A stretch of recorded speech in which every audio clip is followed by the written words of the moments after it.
मंडळी सकाळी सकाळी मस्तपैकी ताजी ताजी मच्छी आली होती आणि कितीला भेटले हे 50ला 2 आणि हे बघा नुसते काय साफ नाही करून देत तर हे 2 परंतु हे 2 नव्हते त्या मुलांनी 4 दिले होते मला एवढे मोठे मोठे. मी त्याला विचारलं कितीचा वाटा तर तो बोलते मलाच नाही माहिती कितीचा. मी म्हटलं असं कसं तुझा नुकसान कशाला करतो तो दे बरं तर 50चे दे बरं तर बोलते 50चे बस तर बरं हो बस. मग त्याने मला वाटलं का देईल 1-2 छोटे छोटे तर त्यांनी असे मंडळी किती 4 दिले मला. तर मी म्हटलं तुझा नुकसान नको बाबू. मग मी त्याला परत दिले मग 2 मासे आणि मग हे 2 घेतले. मग हा एकच खरा म्हणजे 50ला देतात तर त्यांनी तो अजून एक मग दिला 2 तरी घे. तर अशा मंडळी असतात.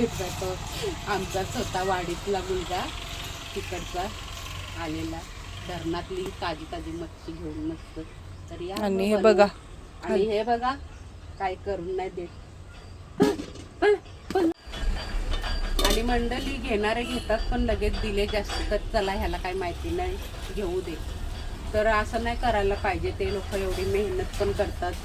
तर मी त्याला मग हे 2 घेतले आणि बाकीचे होते याच्यापेक्षा थोडे छोटे होते तर मग 50 रुपयाला 3 असे मी 4 वाटे करून दिले त्याला. त्याला बोलली का हे 50ला 3 दे आणि जर कोणी 100ला मागितले 100 दे तर 7 दे एक बरं जास्त दे त्यांना असं त्याला समजावून सांगितलं. तर बोलते बरं झालं बाई सांगितलं.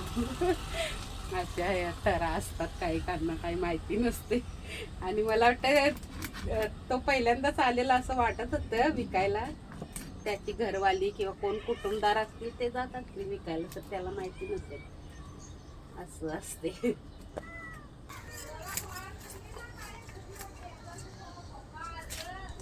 मंडळी तुमच्या बाबतीत असं कधी घडलंय का? माझ्या बाबतीत खूप वेळा घडलेलं आहे आणि मी मच्छी करपवून टाकलेली आहे. टालिया